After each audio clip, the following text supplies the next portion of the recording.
Bismillahirrahmanirrahim. Assalamualaikum warahmatullahi wabarakatuh. Alhamdulillah wassalatu wassalamu ala Rasulillah Sayyidina Muhammadin wa ala alihi wa ashabihi wa man tabi'ahum bi ihsanin ila yaumiddin, amma ba'd. Sahabat beriman dan kepada seluruh pemirsa sahabat Quran Online dimanapun Anda berada, insyaallah pada video kali ini kembali lagi kami ingin membacakan sebuah pertanyaan yang masuk kepada admin Quran Online. Namun sebelum kami lanjut, kepada teman-teman yang baru bergabung bersama kami di channel ini, silahkan berlangganan terlebih dahulu dengan cara subscribe, aktifkan lonceng notifikasinya, dan jangan lupa like serta bagikan video ini kepada yang lainnya. Baik, adapun isi pertanyaannya. Assalamualaikum Pak Ustadz, saya ingin bertanya terkait wanita yang haid tapi belum sholat. Misalnya haidnya jam 5 sore tapi belum sholat asar. Apakah sholat asarnya harus diganti? Terima kasih.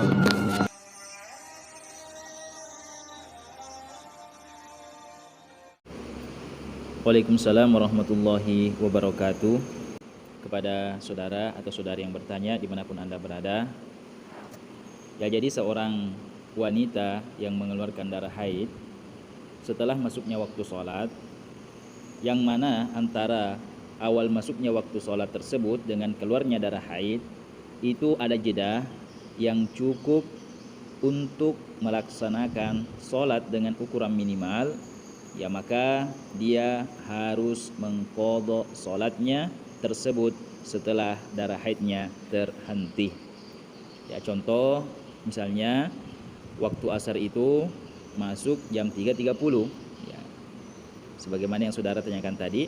Ya, jadi waktu asar itu misalnya masuk jam 3.30 atau setengah 4, ya. Ya, sedangkan darah haidnya itu datang atau keluar jam 5. Ya, berarti antara awal masuknya waktu asar tadi dengan keluarnya darah haid itu ada jeda yang cukup untuk digunakan melaksanakan sholat dengan ukuran minimal. Ya, maka dalam kasus ini si perempuan tadi wajib mengqadha sholat asarnya nanti setelah darah haidnya terhenti. Ya, jadi setelah darah haidnya nanti terhenti, ia mandi wajib, ya, dan ia mengqadha sholat asar yang ia tinggalkan karena haid tadi. Ya, karena kenapa? Karena antara masuknya waktu sholat dengan keluarnya darah haid ada jeda atau ada waktu yang cukup untuk cukup dipakai melaksanakan sholat. Ya, namun di waktu itu dia belum sholat. Ya, karena kan mengerjakan sholat di awal waktu itu bukan wajib, ya, akan tetapi hukumnya hanya disunnahkan. Ya, misalnya seorang wanita masuknya waktu asar, setelah awal masuknya waktu asar, ya, dia sedang saat sementara memasak, menyiapkan, ya, makan malam untuk keluarganya. Ya, namun makanya dia menunda sholat asarnya. Dia menunda sholat asarnya untuk menyelesaikan atau merampungkan semua masakannya. Ya, nanti masakannya rampung, baru kemudian dia akan mengerjakan sholat asar. Ya, tapi tahu-taunya sebelum masakannya rampung, tiba-tiba dia keluar darah haid dan dia juga waktu itu belum sholat asar. Ya, maka dalam hal ini dia tidak berdosa. Ya, dia tidak berdosa karena waktu sholat itu kan panjang. Ya, tapi setelah nanti darah haidnya terhenti, dia wajib mengqadha sholat asarnya tadi. Ya, jadi demikianlah kepada saudara atau saudari yang bertanya, bahwa sebagaimana yang Anda tanyakan tadi, bahwa wanita tersebut harus mengqadha sholat asarnya setelah dia berhenti nanti dari haidnya. Ya, karena kenapa? Itu tadi antara keluarnya darah haid dengan awal masuknya waktu sholat itu ada jeda yang cukup digunakan untuk melaksanakan sholat. Beda ketika misalnya pas masuk waktu sholat, ya, baru 1 menit setelah masuknya awal waktu tiba-tiba dia keluar darah haid. Ya, berarti dia tidak punya waktu untuk mengerjakan sholat, ya, karena orang sholat itu kan itu minimalnya 3 menit, ya. Ya, minimalnya 3 menit. Ya, kalau ukuran minimalnya, maksudnya ukuran minimal kita hanya mengerjakan rukun-rukunnya, ya, itu minimalnya 3 menit. Ya, maka kalau jeda antara awal masuknya waktu dengan keluarnya darah haid itu kurang dari 3 menit, berarti kita tidak wajib mengqadha sholat tadi. Ya, akan tetapi, ya, jika antara awal masuknya waktu sholat dengan keluarnya darah haid tadi itu ada jeda lebih dari 3 menit, ya maka kita harus mengqadha sholat yang kita tinggalkan tersebut. Ya, jadi demikianlah kepada saudara atau saudari yang bertanya, semoga menyimak video ini.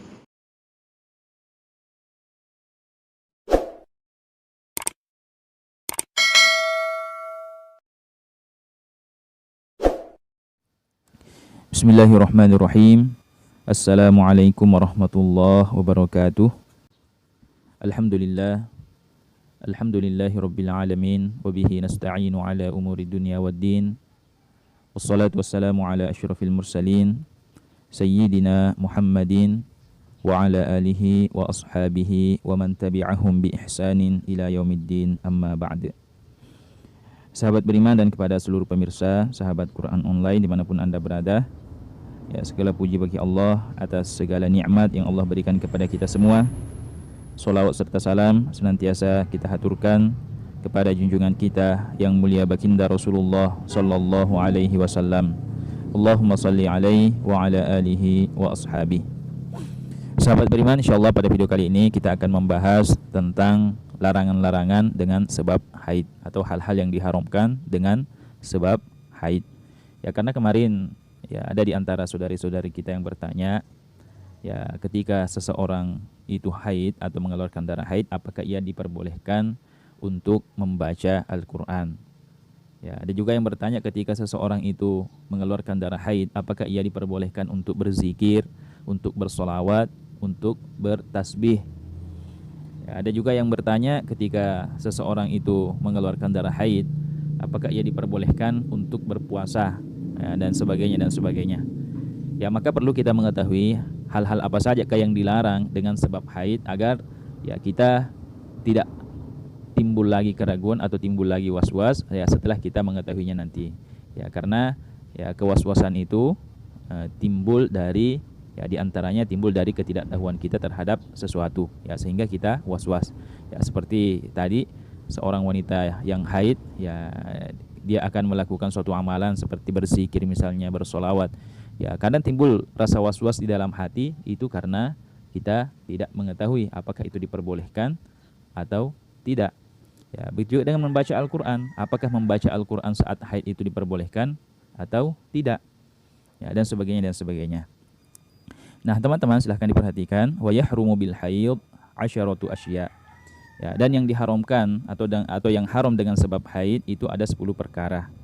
Ya, jadi ada 10 perkara yang disebabkan yang diharamkan dengan sebab haid. Ya, yang pertama as-salatu, yang pertama adalah salat.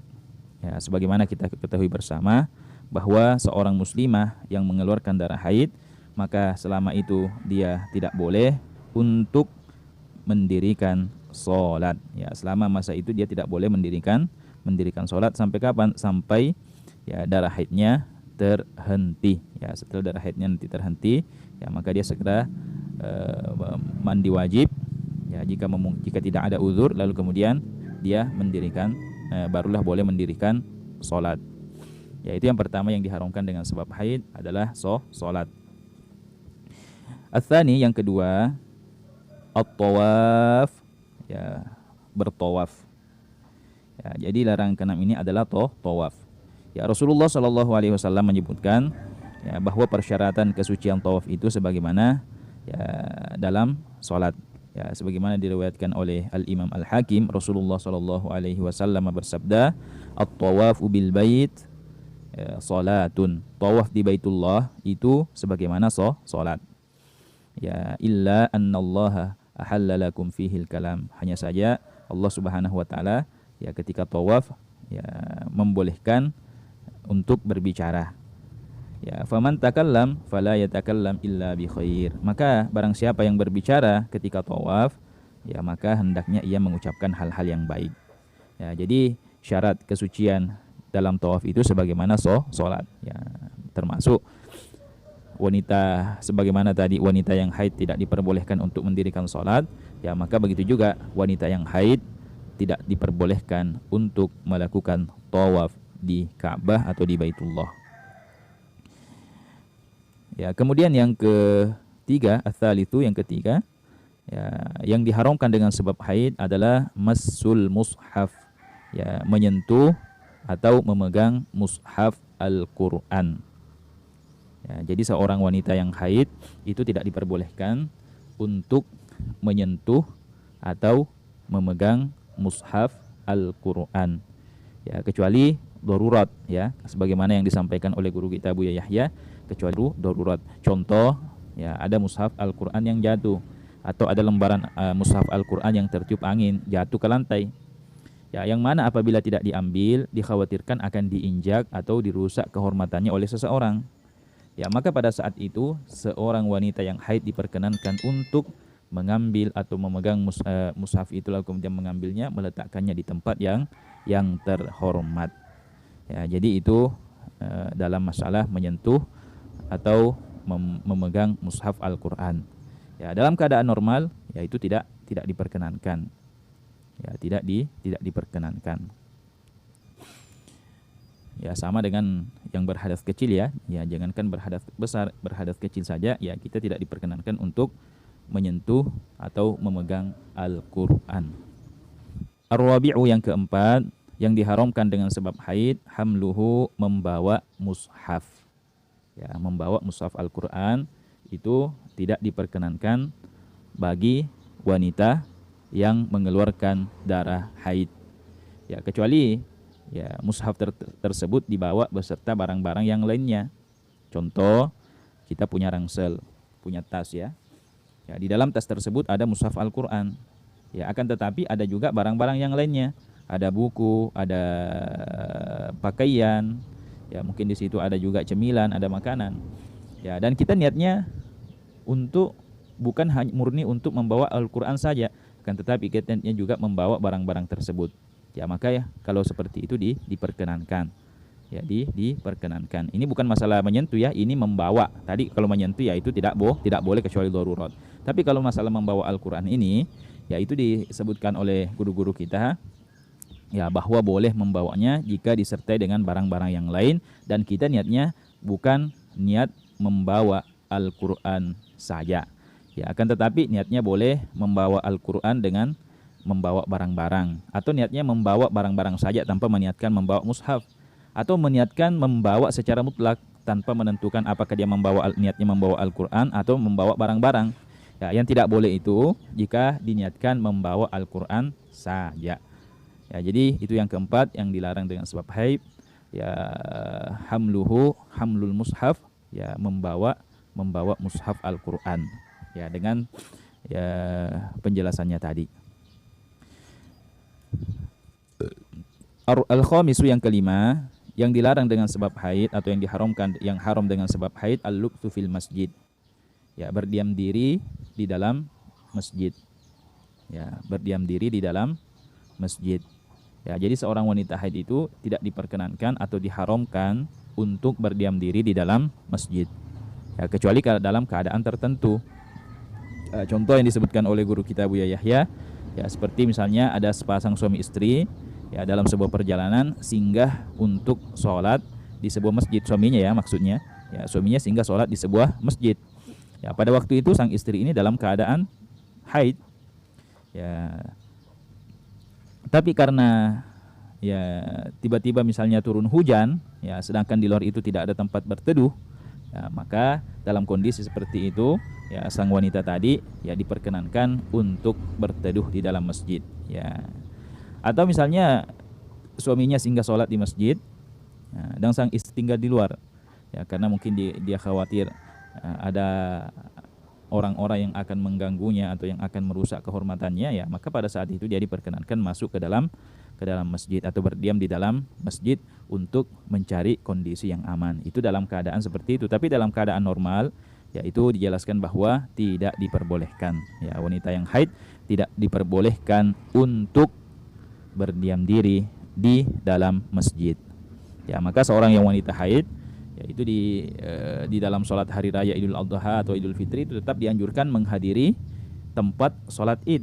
Ya, tapi yang perlu diperhatikan, ya jangan sampai masuk ke dalam masjidnya. Ya, kalau bisa ya tinggalnya di luar saja, jangan sampai masuk ke dalam bangunan masjid.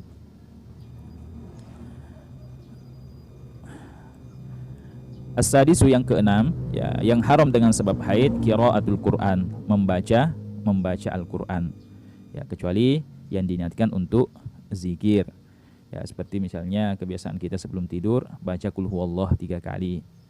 Ya, jika niatnya untuk berzikir, ya itu diperkenankan. Ya, yang tidak diperkenankan itu adalah membaca Al-Qur'an ya dengan niat membaca Al-Qur'an itu sendiri. Ya, tapi kalau niatnya untuk berzikir, ya misalnya ayat-ayat yang biasa digunakan untuk berzikir atau doa-doa perlindungan sebelum tidur seperti tadi surah Al-Ikhlas, maka itu diperkenankan.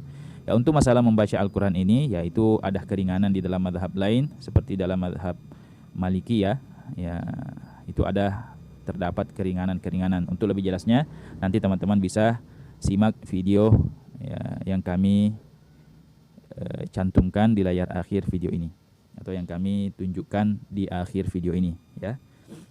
Ya, jadi membaca Al-Qur'an dengan niat membaca Al-Qur'an itu sendiri. Ya, kecuali tadi ya, ayat Al-Qur'an yang biasa dijadikan zikir-zikir. Ya, kita niatkan untuk berzikir bukan niat membaca Al-Qur'an, maka itu diperkenankan. Kemudian as-sabi' yang ketujuh yang diharamkan dengan sebab haid, as-shaum, berpuasa. Ya, berpuasa. Jadi wanita haid itu ya diharamkan untuk melaksanakan ibadah puasa, baik itu puasa wajib atau puasa sunnah, haram. Ya, jadi kalau bulan Ramadan ya jangan menganggur ya, karena masih banyak amalan-amalan yang bisa dilakukan oleh wanita haid. Ya, seperti menyiapkan makanan untuk berbuka puasa atau di hari-hari yang istimewa lainnya seperti di hari Asyura, ya nisfu Sya'ban, yang mana pada hari itu orang-orang sedang melaksanakan ibadah puasa, sementara dia karena haid ya diharamkan untuk berpuasa. Ya, tapi dia bisa mengambil alih menyiapkan makanan berbuka puasa untuk orang-orang yang berpuasa pada hari-hari tersebut agar dia juga mendapatkan pahala puasa misalnya.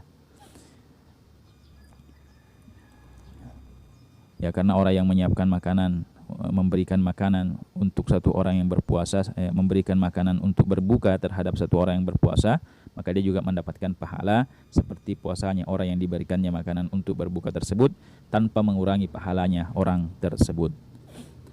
Ya, itu yang ketujuh yang diharamkan dengan sebab haid adalah berpuasa. Yang kedelapan, ya wa yahrumu bil haid, ya yang diharamkan dengan haram dengan sebab haid at-talaq, ya mentalak. Ya, ini bagi laki-laki ya, bagi seorang suami itu diharamkan untuk mentalak istrinya dalam keadaan istri tersebut haid. Ya, tidak boleh seorang suami haram hukumnya mentalak istrinya dalam keadaan haid.